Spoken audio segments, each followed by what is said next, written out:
Hello to everyone. आज अपन पढ़ रहे हैं लीनियर डिफरेंशियल इक्वेशन और जो फर्स्ट ऑर्डर और फर्स्ट डिग्री के हैं। आप अगर क्लास 12 से है, आप 12th बोर्ड का एग्जाम दे रहे हैं, तो आपको पिछले वीडियो में बताया गया कि लीनियर डिफरेंशियल इक्वेशन ये भी आपके 5 मार्क्स के अंदर ये क्वेश्चन आते हैं। और उसके अलावा आप अगर बीएससी कर रहे हैं या बीटेक कर रहे हैं तो उसमें भी लीनियर डिफरेंशियल इक्वेशन की इंपॉर्टेंस बनी रहती है। आप फिजिक्स स्टडी कर रहे हैं, किसी भी ब्रांच से आप इंजीनियरिंग में हो, तो लीनियर डिफरेंशियल इक्वेशन और reducible to linear differential equation, that is Bernoulli equation, इनको आपको पढ़ना ही पड़ता है। आपके कंटेंट्स में रहता है, आपका सिलेबस रहता है।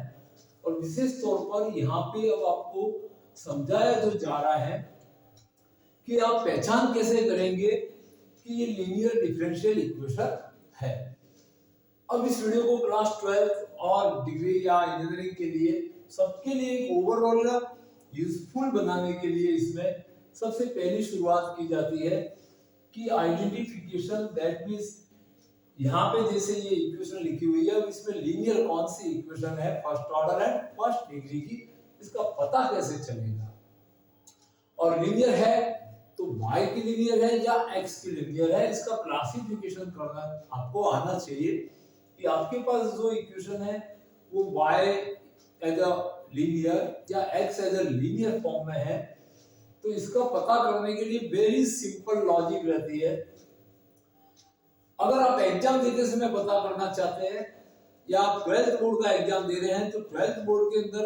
आपके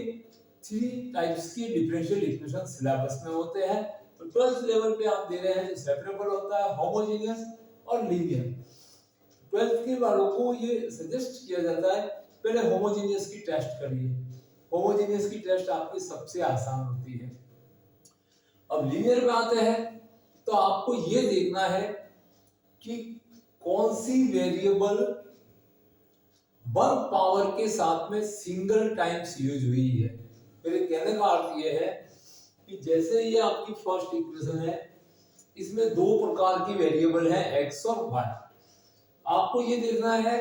कौन सी वेरिएबल पे 1 पावर है, और जिस वेरिएबल पे 1 पावर है वो एक बार ही यूज होनी चाहिए। पूरी इक्वेशन में एक ही टर्म उसका होना चाहिए मात्र, तो ये उसी वेरिएबल की लीनियर इक्वेशन बन जाती है। अब यहाँ पे देखते हैं तो 1 पावर वाली टर्म, यहाँ पे तो एक्सपोनेंट्स फंक्शन आ गया, तो 1 पावर के लिए y के ऊपर ये 1 पावर भी है और एक ही बार इस क्वेश्चन में y का यूज हो रहा है। दैट मींस ये y की लीनियर डिफरेंशियल इक्वेशन है। यहाँ पे देखते हैं तो ये भी x वेरिएबल से बनी हुई टर्म है, ये भी x वेरिएबल की टर्म है, बट इस टर्म को देखते हैं तो y की पावर 1 और ये टर्म एक ही बार आपके यूज हो रही है। दैट मींस ये भी इक्वेशन जो है y as a linear form है। दैट मींस ये भी y की लीनियर डिफरेंशियल इक्वेशन बनेगी। यहाँ पे देखते हैं ये पूरा x का फंक्शन आ गया, ये पूरी टर्म x की फंक्शन है। अब इसके अंदर देखते हैं तो y की टर्म एक ही बार यूज हुई है। मैंने आपको यही बताया है कि जिस वेरिएबल की डिफरेंशियल इक्वेशन लीनियर फॉर्म में होगी तो उसकी पावर भी 1 होगी और वो सिंगल टाइम ही पूरे वैल्यू के अंदर यूज की गई होगी। दैट मींस y की पावर 1 का एकमात्र टर्म है जो यहाँ पे इस क्वेश्चन में आया हुआ है। दैट मींस ये इक्वेशन भी y एज अ लीनियर है। अब यहाँ पे देखते हैं तो ये किसकी लीनियर होनी चाहिए। तो देखो यहाँ पे ये y का फंक्शन दिया हुआ है sec² y e⁻y, that means y के तो ये जो टर्म है वो मैंने जो आपको बताया है कि किसी भी एक वेरिएबल का एक बार ऐसा यूज हुआ होगा जिसके ऊपर 1 पावर होगी। यहाँ पे x आया हुआ है जिसपे पावर भी 1 है और इस पूरी इक्वेशन के अंदर x की पावर 1 का एकमात्र टर्म है, तो ये लीनियर होगा। लेकिन कौन सी वेरिएबल का, x एज अ लीनियर होगा। तो ये ध्यान रखिए लीनियर डिफरेंशियल इक्वेशन 2 पैटर्न की है, 2 टाइप की है, y की लीनियर और x की लीनियर, उसको मान सकते हैं। That means y as a linear term और x एज अ लीनियर। दोनों का जो मेथड है वो सिमिलरियस है, एक जैसा ही है, बट थोड़ा सा अल्टरनेट टर्म्स है वो एक्सचेंज हो जाती है। अब इस इक्वेशन को ध्यान से देखते हैं तो y की पावर 1 की टर्म यहाँ पे है, बट यहाँ पे एक और y का फंक्शन है y की पावर 3 वाली टर्म है, तो y वेरिएबल यहाँ पे दो बार यूज हो रहा है तो y की लीनियर नहीं होगी। x की पावर 1 का एक ही टर्म है तो यह भी इक्वेशन आपके 100% x की लीनियर है। तो मैंने आपको यहाँ पे पहले ये समझाने की इस वीडियो में कोशिश की है कि लीनियर का आइडेंटिफिकेशन कैसे करना है और वो उसको क्लासिफाई कैसे करना है कि ये y की लीनियर है या x की लीनियर है। अब उसके बाद सॉल्यूशन ट्रिक्स क्या रहती हैं, तो पहला काम तो रहता है आइडेंटिफिकेशन, अब उसके बाद उसको क्लासिफाई करना पड़ता है कि y की लीनियर है या x की लीनियर है। अगर आपके y की लीनियर होगी या x एज ए लीनियर होगी, जो x के लिए सॉल्व की जाएगी या जो y के लिए सॉल्व की जाएगी। तो इस टाइप की इक्वेशनों का अरेंजमेंट इस प्रकार से रहता है dy by dx, इसके साथ कोई कोएफिशिएंट नहीं होना चाहिए डेरिवेटिव के साथ। यहाँ पे y की पावर 1 का एकमात्र टर्म होगा और यहाँ पे जो बचा हुआ x का फंक्शन होगा इसको qx कहा जाता है, और y का जो कोएफिशिएंट होता है वो p of x, that means ये कांस्टेंट भी हो सकता है और वेरिएबल भी हो सकता है, पर वेरिएबल होगा तो x का ही फंक्शन होगा। y की पावर 1 ये एक बार यूज जिन इक्वेशनों में हुए हैं वो इस फॉर्मेट में लिखी जाएगी। दैट मींस फर्स्ट इक्वेशन को चेक करते हैं तो dy by dx है, y की पावर 1 की टर्म है और इसका मल्टीपल में कौन है p of x, that means ये +2 है, ये आपका p of x है, और ये जो राइट हैंड साइड है ये आपके लिए q of x टर्म बनाती है। इस इक्वेशन में यहाँ पे मल्टीपल में देखो x है, बट यहाँ पे dy by dx के साथ कोई टर्म नहीं होनी चाहिए। अपन ने आइडेंटिफाई कर लिया था कि ये y की लीनियर है, तो इस x को यहाँ से हटाना पड़ेगा और इसके लिए x से इस पूरी इक्वेशन को डिवाइड करेंगे तो यहाँ से ये x फ्री हो जाएगा और y के साथ में आपके पास में 1 अपॉन x आ जाता है जो कि आपके px वैल्यू बन जाएगा, और यहाँ पे x से डिवाइड करोगे इस टर्म को भी तो यहाँ पे x कटने के बाद जो बचेगा वो आपके पास q of x होगा। इसमें dy by dx के पास कुछ भी नहीं है वेरिएबल या कांस्टेंट, ये y की पावर 1 की टर्म एक बार आई हुई है, दैट मींस ये 4x upon x स्क्वायर जो है ये आपके लिए p of x वैल्यू है, और ये पूरा जो x का फंक्शन है ये q of x फंक्शन है। अब दूसरी प्रकार की जो इक्वेशन रहती है जिसमें x एक ही बार आया हुआ है, x एज ए लीनियर है, इसमें भी x एज ए लीनियर है, तो इसका अरेंजमेंट आपको इस तरह से करना है dx upon dy, that means x के लिए सॉल्व होगी और जस्ट इसमें एक्सचेंज हो जाती है, x की पावर 1 का एक ही टर्म होगा और इसका कोएफिशिएंट y की टर्म या कांस्टेंट होगा जिसको p of y कहा जाता है, और राइट हैंड साइड में जो बचा हुआ y का टर्म होगा वो q of y होगा। अब देखो ये तीनों तो आप लोगों को समझ में आ गई होगी कि ये y की लीनियर है, dy by dx के पास में कोई टर्म्स वेरिएबल या कांस्टेंट भी होना चाहिए। अगर कभी क्वेश्चन में गिवन रहता है तो उसको डिवाइड करके हटा देते हैं और प्रॉपर इस फॉर्मेट के अंदर रखा जाता है। यहाँ पे आपको कुछ अरेंजमेंट करना पड़ेगा बिकॉज x की 1 पावर वाली एक ही टर्म है, तो इसको देखो अरेंज कैसे करना है और इस फॉर्मेट में आपको लिखना है एनी हाउ,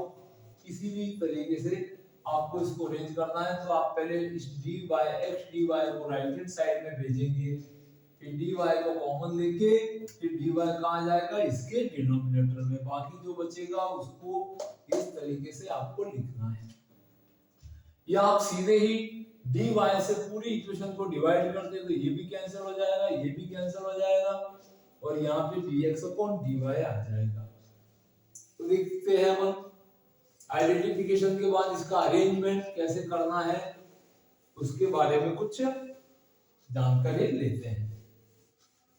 तो जैसे इस फोर्थ इक्वेशन में अगर dy से इसको डिवाइड कर दिया जाए, इस फोर्थ को क्या किया जा रहा है डिवाइड बाय dy से इसको डिवाइड करेंगे तो यहाँ पे फर्स्ट टर्म आपके पास dx upon dy और प्लस ये dy से dy कट जाएगा डिवाइड करने पर, तो यहाँ पे x की पावर 1 की एक ही टर्म बचेगी और यहाँ से भी dy हट जाएगा, that means e minus y and sec square y। अब देखो इस फॉर्मेट को देखिए, dx अपॉन dy, तो dx अपॉन dy x की पावर 1 का कोएफिशिएंट py, तो ये x की पावर 1 यहाँ पे कुछ भी नहीं है, दैट मींस यहाँ पे आप 1 एज्यूम कर सकते हो, तो ये आपका p ऑफ y फंक्शन है और इधर वाली जो टर्म है ये आपके लिए q ऑफ y है। तो इस इक्वेशन को इस तरह से इस फॉर्मेट में आपको लिखना आना चाहिए। इस फिफ्थ इक्वेशन को लिखना है तो आपको सबसे पहले इस y को आप उधर भेज दीजिए, y के दो टर्म है और dx अपॉन dy अपन को फाइंड करना है। तो देखो इसको किस तरह से करना है, 2x माइनस 10y क्यूब, यहाँ पे आपके पास dy अपॉन dx है, तो यहाँ से प्लस का y पहले आपने राइट में भेज दिया तो माइनस y हो गया। अब dx को इधर क्रॉस मल्टीप्लाई में लेके जाइए, dy को इसके नीचे लिख दीजिए और माइनस y को यहाँ पे डिनोमिनेटर में इस तरह से क्रॉस मल्टीप्लाई में लिख दीजिए, तो एक तरफ dx अपॉन dy की टर्म आपके पास आ जाएगी और ये y इसके डिनोमिनेटर में आएगा, तो 2x minus 10y cube divide by यहाँ पे क्या आ जाएगी, y की टर्म आ जाएगी और यहाँ पे ये माइनस आप इधर भी रख सकते हैं। अब इसको आप अलग अलग करते हैं, तो यहाँ से 2x divide by y minus ये y इसके भी डिनोमिनेटर में जाएगा तो y क्यूब को कट कर देगा, 10y square is equal to minus dx upon dy। अब इस dx अपॉन dy को आप राइट में लेके आ जाएंगे और इस y स्क्वायर की टर्म को लेफ्ट में, तो ये जब लेफ्ट हैंड साइड में आएगा तो ये टर्म dx अपॉन dy, इसके पास में ये आपके पास 2 upon y into x is equal to, और ये माइनस का 10y square right hand side में जाएगा, ये q ऑफ y बन जाएगा, x की पावर 1 का कोएफिशिएंट, दिस टर्म ये आपका p ऑफ y और dx अपॉन dy, तो ये इक्वेशन x की लीनियर में बदल जाएगी। अब आपने पहले सीख लिया, पहचान करना सीख लिया कि लीनियर को कैसे पहचानना है, उसके बाद उसका अरेंजमेंट इस प्रॉपर फॉर्मेट में आपको करना आना चाहिए। अब सॉल्यूशन के लिए क्या स्टेप है, मात्र एक स्टेप का सॉल्यूशन रहता है, तो अब इसके सॉल्यूशन की तरफ अपन कुछ जानकारी लेते हैं। तो सबसे पहले इसको क्लासिफाई कर दीजिए कि लीनियर डिफरेंशियल इक्वेशन में दो पैटर्न हैं आपके पास।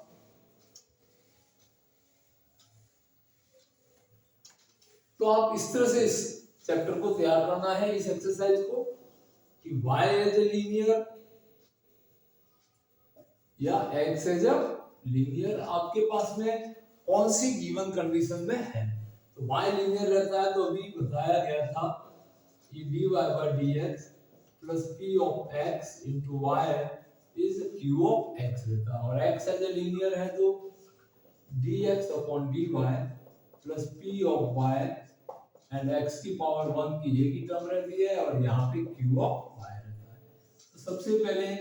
आपको ये डिसाइड करना है, आइडेंटिफाई करना है और इसको x या y की लीनियर में अरेंज करना है।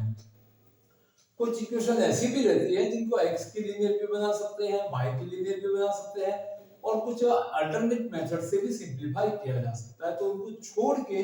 जो प्रॉपर x या y की लीनियर है उसको, उसका फॉर्मेट आपको लिखना आना चाहिए कि किस फॉर्म में उसको लिखना है। अब y की लीनियर है तो इसके सॉल्यूशन मेथड के लिए स्टेप क्या रहेंगे। फर्स्ट स्टेप यहाँ पे रहता है इंटीग्रल फैक्टर आपको फाइंड करना होता है। तो इंटीग्रल फैक्टर का फॉर्मूला e की पावर px dx, यहाँ पे इस एक्सपोनेंट्स की पावर में यहाँ पे ये जो y का कोएफिशिएंट है इसका इंटीग्रल किया जाएगा, इससे आपको i वैल्यू मिलेगी। और स्टेप 2 सीधा फॉर्मूला है इसका, सॉल्यूशन फॉर्मूला, सॉल्यूशन फॉर्मूला। तो इसमें सॉल्यूशन फॉर्मूला ये कहता है कि y into if is equal to integral of IF into Q of x, ये Q of x में जो भी x के बचे हुए फंक्शन होंगे इन दोनों को मल्टीप्लाई करके इनका जो प्रोडक्ट आएगा उसका फिर x के रिस्पेक्ट इंटीग्रल करना है। यहाँ पे IF की वैल्यू लिखनी है और फिर इसको अरेंज करके इसका आंसर आपको देना है। यहाँ पे सेम स्टेप बंद रहेगा, IF फाइंड करना है तो e की पावर ये जो x का कोएफिशिएंट p और y है तो इसका इंटीग्रल आप y वेरिएबल के रेस्पेक्ट करेंगे। ये ध्यान रखना है, यहाँ पे dx मत लिख देना, बिकॉज जनरली आप की हैबिट रहती है कि dx फॉर्म में ज्यादा सॉल्यूशन करते हो, बट यहाँ ध्यान रखना है x का वेरिएबल p और y है तो y के रिस्पेक्ट आपको इंटीग्रल करना है। और स्टेप 2 इसका भी सॉल्यूशन फॉर्मूला है, सॉल्यूशन फॉर्मूला सेम सेम यहाँ पे y इंटू आई था, बट ये x के लिए सॉल्व हो रही है तो x into I F is equal to, यहाँ पे I F into Q x था तो I F into Q of y, क्योंकि यहाँ पे बचा हुआ फंक्शन क्यू ऑफ वाई होगा तो इंटीग्रल भी dy के रेस्पेक्ट रहेंगे। और यहाँ से जो इक्वेशन जो ये इंटीग्रल होने के बाद में जो आपके पास में वैल्यूज आएंगे वही इसका सॉल्यूशन माना जाता है। तो देखो इस वीडियो के अंदर आपको लीनियर डिफरेंशियल इक्वेशन सॉल्व तो नहीं कराई गई है, लेकिन उसका आइडेंटिफिकेशन, उसको सॉल्व करने की टेक्निक क्या होती है, इसको किस तरह से कौन से फॉर्मेट में लिखा जाता है और पूरा अरेंज होने के बाद इसके स्टेप होते हैं वो समझाए गए हैं, जिससे आपका कॉन्फिडेंस बने, आप खुद भी क्वेश्चनों को सॉल्व करने की कोशिश कर सको और एग्जाम के अंदर आप बिना किसी स्ट्रेस के, बिना किसी चिंता के आराम से आपके एग्जाम में ये बड़े जो लॉन्ग आंसर में जो इसका सॉल्यूशन आता है तो क्लास 12 के लिए ये बहुत ही जरूरी हो जाता है कि डिफरेंशियल इक्वेशन आपको सॉल्व करनी आनी चाहिए। अब इसमें अगले आने वाले वीडियो में इसके क्वेश्चन कराए जाएंगे, उसके बाद पर्टिकुलर सॉल्यूशन क्या होता है और थ्योरेटिकल क्वेश्चन भी कभी आ जाए तो कैसे अटैक किया जाता है। हमारी तरफ से कोशिश की गई है कि आपको अच्छा नॉलेज भी मिले, आपकी परसेंटेज भी अच्छे आए और कोई कंपटीशन इन फ्यूचर आप देते हो तो आपको एक एक स्टेप आपको पूरा पता हो और आपका बेसिक नॉलेज भी अच्छा बन सके। तो अगर हमारे द्वारा हमारा प्रयास जो किया गया है वो आपको सार्थक लगा, यूजफुल लगा तो वीडियो को एक प्यारा लाइक कीजिए, अपने फ्रेंड्स में शेयर कीजिए और चैनल अभी तक सब्सक्राइब नहीं किया तो सब्सक्राइब कीजिए ताकि आपको कुछ सॉल्यूशन भी सीखने को मिले और कुछ ट्रिक्स भी और टेक्निकली आपको पता चले कि मैथ्स के अंदर कैसे स्टेप बनाए जाते हैं और किस फॉर्मेट में आपको सॉल्यूशन किए जाते हैं। Thank you watching this video.